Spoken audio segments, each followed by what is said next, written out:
Saudara-saudara yang terkasih, setiap transitus peralihan dari dunia menuju keabadian bukan hanya peristiwa biologis, tetapi lebih merupakan perjalanan pulang seorang jiwa kepada sang sumber.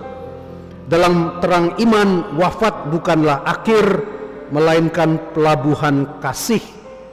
Maka mengenang transitus Ibu Magdalena Damen bukan hanya meratap kepergian, melainkan merayakan keutuhan sebuah hidup yang utuh menyerah dalam kasih. Magdalena wafat sebagaimana ia hidup, dalam ketenangan, kesederhanaan, dan penyerahan.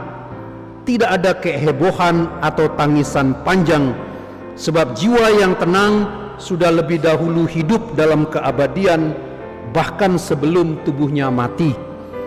Kata-katanya yang terakhir bukan keluhan atau rasa takut, tetapi senyum, doa, dan kerinduan akan surga.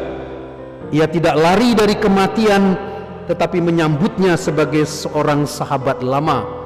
Kita tahu Santo Fransiskus Assisi menyapa sang maut itu sebagai saudari maut.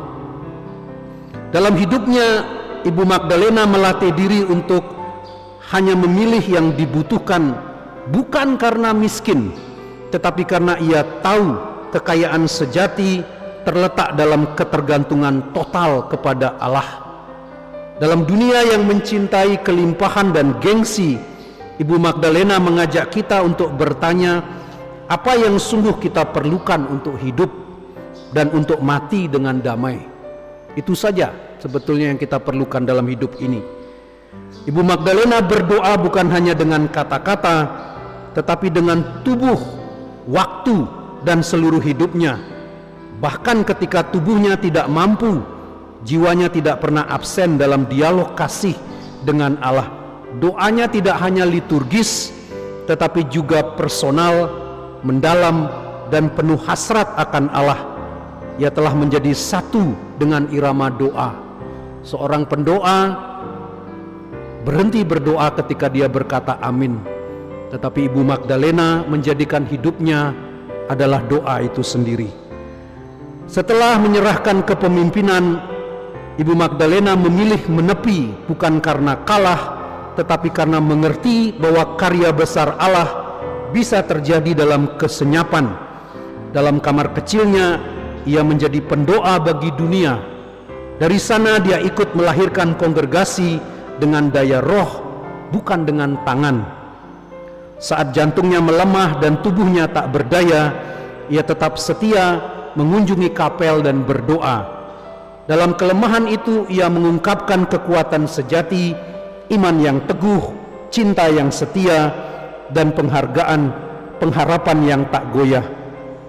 Ketika ditanya oleh Ibu Celestine yang menggantikan dia sebagai pemimpin kongregasi, apakah suster akan meninggalkan kami? Dia menjawab, kalau itu yang dikehendaki Tuhan.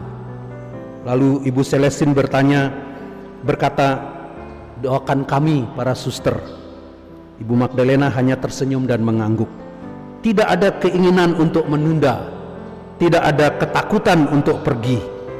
Ia tidak mewariskan banyak tulisan, tidak membangun bangunan megah, tapi ia mewariskan roh, kesetiaan dalam hal kecil, kerinduan akan Tuhan dalam hal tersembunyi, dan hati yang selalu berkata ya kepada kasih Allah. Dan inilah yang diwariskan kepada para suster dan kita semua, hidup dalam hadirat Allah, entah dalam karya, entah dalam kesakitan, entah dalam kematian. Para suster, saudara-saudari, transitus Ibu Magdalena adalah pengingat bagi kita sekalian. Kita semua sedang berjalan menuju saat itu. Pertanyaannya bukan kapan, tetapi bagaimana kita ingin hidup dan mati. Apakah kita sedang membangun hidup yang mempersiapkan kita untuk wafat dengan damai?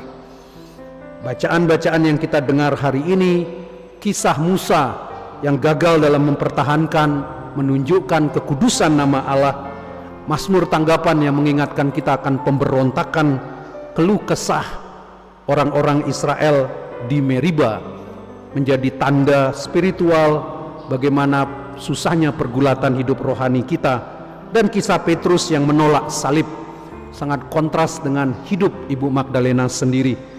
Ibu Magdalena adalah sosok yang lemah lembut, tidak pernah mengeluh dalam hidupnya, dan menerima salib dengan tangan terbuka.